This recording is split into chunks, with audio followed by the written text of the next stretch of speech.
Tujuan pembelajaran kita pada hari ini adalah setelah melihat tayangan gambar dan video pada slide PowerPoint, peserta didik dapat menganalisis sumber energi alternatif, angin, air, matahari, panas bumi, bahan bakar organik dalam kehidupan sehari-hari dengan benar. Setelah melakukan percobaan berdasarkan tayangan video, peserta didik dapat menyusun laporan praktikum pemanfaatan energi alternatif dengan runtut. Setelah menyusun daftar pertanyaan, peserta didik dapat menemukan informasi melalui kegiatan wawancara dengan benar. Setelah mengikuti petunjuk LKPD pada LMS, peserta didik dapat menyusun laporan hasil wawancara mengenai pelaksanaan kewajiban terhadap lingkungan dengan runtut. Sekarang kita akan menyaksikan sebuah tayangan video.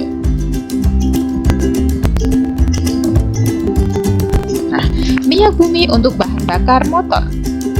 Bahan bakar tersebut berasal dari minyak bumi. Bagaimana proses terbentuknya minyak bumi? Minyak bumi berasal dari fosil makhluk hidup yang sudah mati ribuan hingga jutaan tahun yang lalu. Tumbuhan atau hewan yang mati terkubur di dalam tanah atau di dasar lautan, kemudian tertimbun pasir dan lumpur.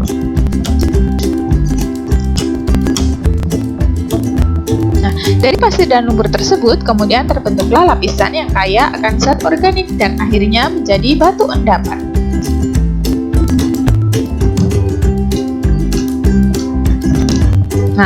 Manfaat dari minyak bumi yang pertama sebagai bahan bakar ya, kemudian batu bara.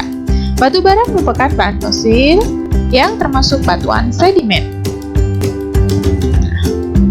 Apa manfaat batu bara? Sebagai pembangkit listrik, sebagai bahan bakar penghasil gas, sebagai bahan bakar kereta api, dan juga industri.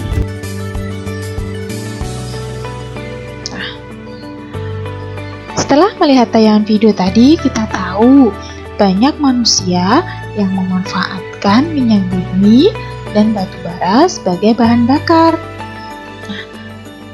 Apa akibatnya jika manusia menggunakan listrik secara terus-menerus sementara persediaan minyak bumi dan gas alam jumlahnya terbatas?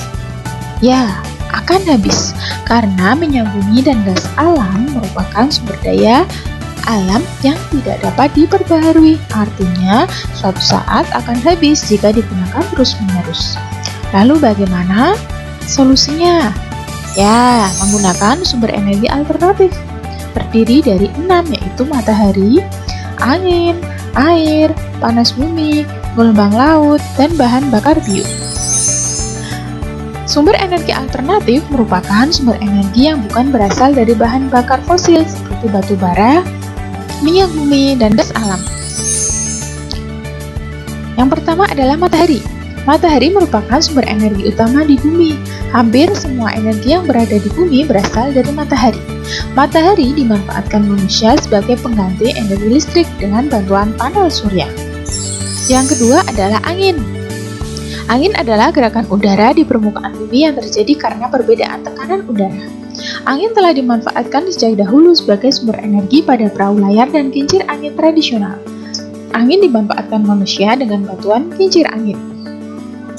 Yang ketiga adalah air. Air merupakan sumber energi yang banyak dimanfaatkan manusia. Air yang deras merupakan sumber energi gerak. Energi itu biasa dimanfaatkan sebagai pembangkit tenaga listrik. Panas bumi.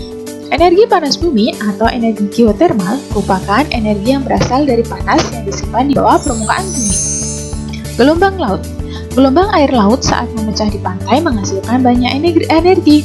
Energi ini dapat diubah menjadi energi listrik. Yang terakhir adalah bahan bakar bio. Bahan bakar bio merupakan bahan bakar yang berasal dari makhluk hidup, baik hewan maupun tumbuhan. Contohnya biodiesel yang dapat diubah menjadi solar. Biodiesel ini berasal dari tumbuhan berbiji yang mengandung minyak seperti bunga matahari, jarak, kelapa sawit, kacang tanah, dan kacang kedelai. Yang kedua adalah bioetanol, dapat diubah menjadi bensin, contohnya singkong, ubi, jagung, dan sagu. Yang ketiga adalah biogas, dapat diubah menjadi gas metana yang digunakan untuk bahan bakar memasak. Contoh berasal dari kotoran hewan ternak. Selanjutnya adalah pemanfaatan sumber energi alternatif. Sumber yang pertama adalah panel surya, yang kedua kincir angin, dan yang ketiga kincir angin. Yang pertama, panel surya adalah sebuah sistem yang dapat digunakan untuk mengubah energi cahaya matahari menjadi energi listrik dengan menggunakan prinsip yang disebut efek fotovoltaik. Yang kedua adalah kincir angin. Kincir angin adalah salah satu alat yang digunakan untuk mengubah energi kinetik angin menjadi energi gerak. Dengan adanya perkembangan teknologi, keberadaan kincir angin digantikan oleh pembangkit listrik tenaga bayu atau kita singkat dengan sebutan PLTB. Yang ketiga adalah kincir air. Pemanfaatan energi air dalam skala kecil dapat berupa penerapan kincir air dan turbin. Sedangkan pemanfaatan energi air dalam skala besar dengan menggunakan pembangkit listrik tenaga air atau PLTA. PLTA Waduk Cirata yang berada di Jawa Barat merupakan PLTA terbesar di Indonesia. Nah, bagaimana pemanfaatan energi alternatif menggunakan benda-benda di lingkungan sekitar kita? Mari saksikan video berikut.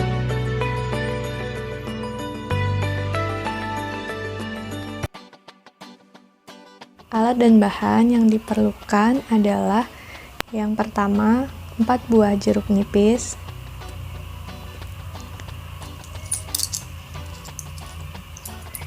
4 buah uang logam tembaga, 4 buah paku, pemes, 5 pasang kabel beserta penjepit buaya, kemudian yang terakhir lampu LED. Langkah yang pertama adalah kita ambil jeruk nipis, lalu kita iris menggunakan pemes bagian ini untuk memasukkan uang logam.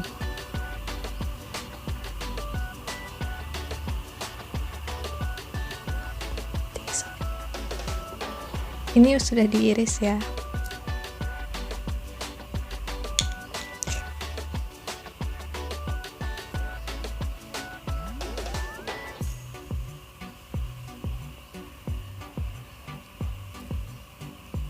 Setelah semuanya sudah, lalu kita akan masukkan paku ke dalam setiap jeruk nipis.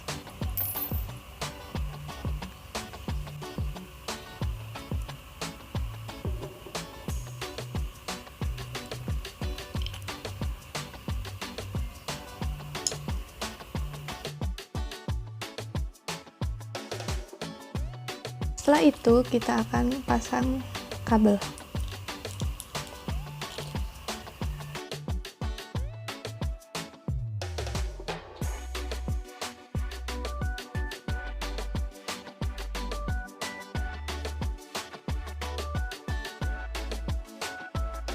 Ini telah terpasang, sekarang kita akan coba menghidupkan lampu ini.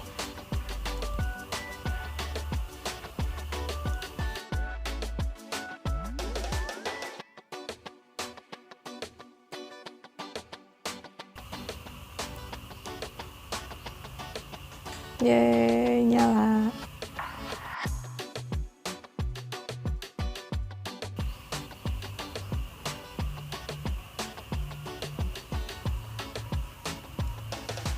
Berhasil. Berkaitan dengan sumber energi alternatif dari pemanfaatan benda-benda di lingkungan sekitar, maka sebagai manusia kita mempunyai kewajiban untuk menjaga lingkungan alam. Nah, apa yang akan terjadi jika manusia tidak melaksanakan kewajibannya? Untuk menjawab hal tersebut, kalian bisa mencari informasi melalui kegiatan wawancara.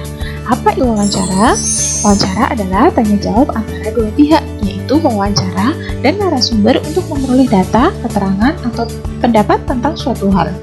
Unsur-unsur yang ada dalam wawancara itu ada 3. Yang pertama, pewawancara adalah orang yang mewawancarai. Yang kedua adalah narasumber, adalah orang yang memberikan informasi. Dan yang ketiga adalah daftar pertanyaan.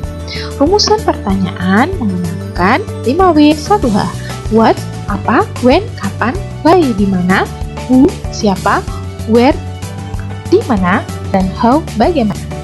Setelah melakukan kegiatan wawancara, hal yang harus kita lakukan selanjutnya adalah melaporkan hasil wawancara. Nah, untuk menyusun laporan hasil wawancara, sistematika yang kita gunakan adalah yang pertama, terdiri dari latar belakang, maksud dan tujuan, topik wawancara, waktu dan tempat kegiatan, hasil wawancara, dan kesimpulan.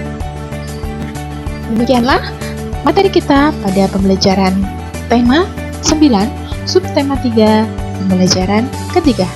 Terima kasih.